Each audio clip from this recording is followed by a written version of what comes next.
Alrighty, guys, good morning. Welcome to Life at the Firm.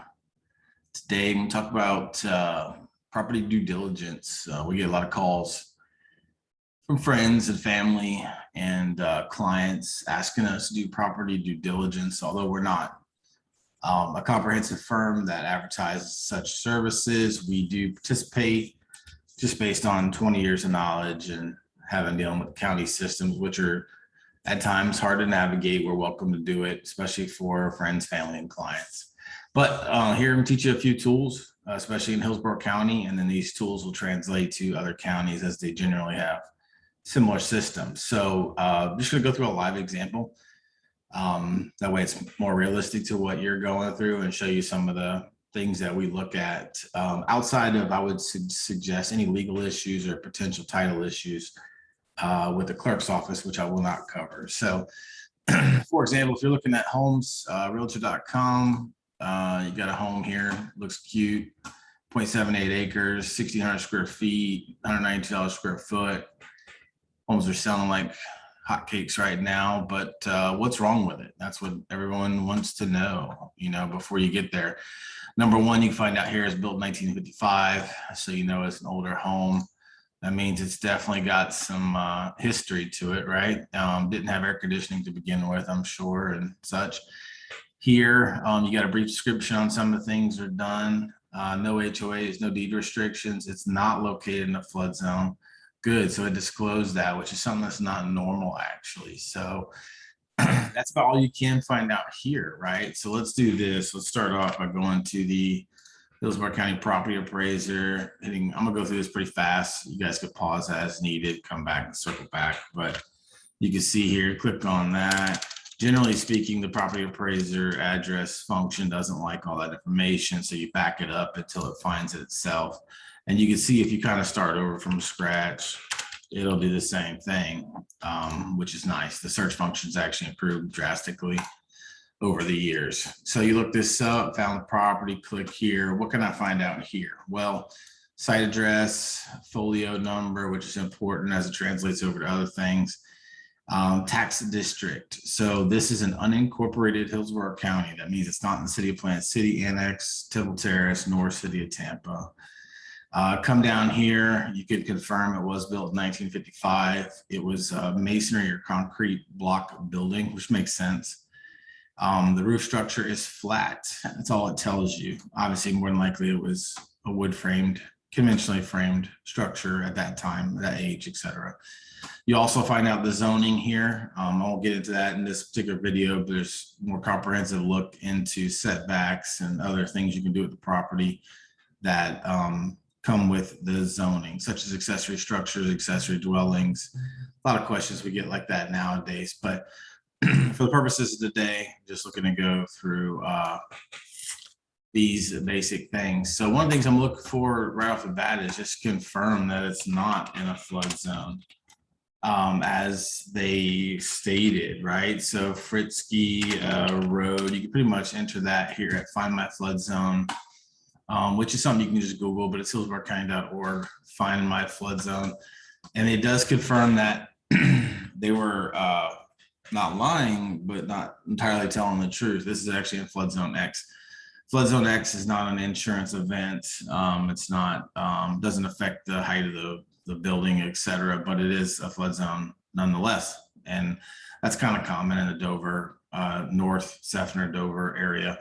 So what does that mean? Really nothing in this particular case. If it was flood zone A or AE, then you would require additional flood insurance, as the mortgage would require it, etc. It does mean, however, though, flood zone X, that if FEMA and the county sometime in the future change their mind, maybe this becomes flood zone A or AE. It's happened. So definitely something to look at. Is it prone to flooding? It must be. It's a flood zone X. So more details can be had about that later, but that's basically the gist of it. Then you can also come to Hillsborough County Map Viewer, or their massive kind of GIS system. Again, you can Google this. I just Googled Hillsborough County GIS Map Viewer, and it normally comes up. Fritzky Road, right? So it finds it.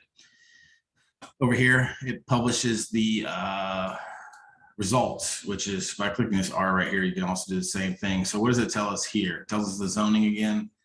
It tells us flood zone X, which is great. Then it gives you the firm panel, which is something you can look up later if you had more specific concerns about the flood map and the proximity to flood zone A or AE. Also tells you some other stuff that may be of interest. It also tells you you're outside the windborne debris region, by the way, which means that this property does not require impact resistant glazing. So that's kind of neat that they've integrated that into the Hillsborough County GIS system for many reasons. But notice the market value is 80,000 and it's on the market for 307,000. So what does that mean? It always makes me suspicious that they improve the property, right? If they improve the property, then they should have pulled a permit, right? So you go to Hillsborough Gov Hub, whatever this means. It's basically their Acela software, which is their newest online software. Search building records.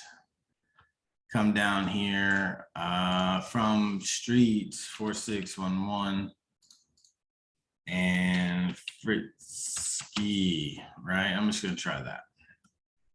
What comes up? Permits 4611 Fritzky Road, complete roof. They put a new roof on in 6 June of 2021. That's good news. Also in April of 2021, they replaced cabinets, kitchen. Oh, so this home renovation was done with a permit. That is amazing to see. Code compliance case. So, okay. So they pulled a permit after they got caught doing without a permit. That's what that means. Code compliance. So this permit was awesome, but it started with them getting caught doing it without a permit. And the permit is issued. That means it's not complete. So the house is for sale with a permit in progress. That's what that means. That's the only records you see in here because Acela is a fairly new program, right? So what then? Well, there's something called optics, Hillsborough County optics. If you just Google that, it comes up.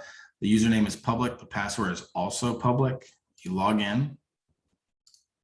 And what this allows you to do is check into the archive data. So archive data is prior to 2004, I believe, and document depository or repository public is 2004 or newer. So it's unlikely this house had any permits during that time, but let's see.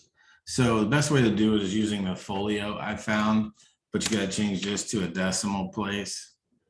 Query, no records. What does that mean? That means that there's no records from Hillsborough County Building Department relating to this folio from 2004 to when they stopped putting them in this document repository when the new Acela software kicked in. So what can we do? Check one more thing, archive data, which is supposed to be 2004 or 2003 or earlier. Do the same thing, folio number, change it to a decimal place, hit query, no records found. So what does that mean? What it means is that there's no known permit history for this property prior to them illegally renovating it, pulling a permit, and completing it today. Not surprising, that's how it works, but this is how you find out. So this is a great tool to use. You can do it, great multitude of tools to use. These are the things I use to do quick checks on properties. Also looking for wetlands sometimes too, and wetland setbacks, things like that. Again, more comprehensive video coming soon on zoning and other things, which is not my expertise, but we do dig into it a little bit.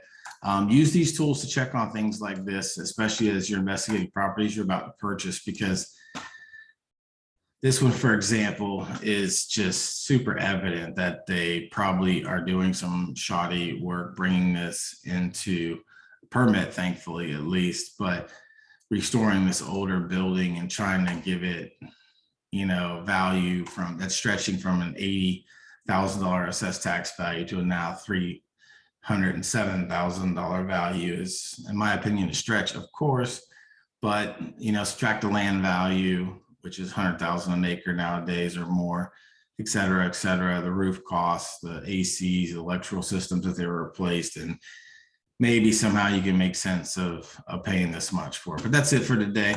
That's how we do property research. We save all this information to our server on every job, so we know the history of the property and what we're up against, and we share this information to friends and clients as needed. Remember, work smarter, not harder.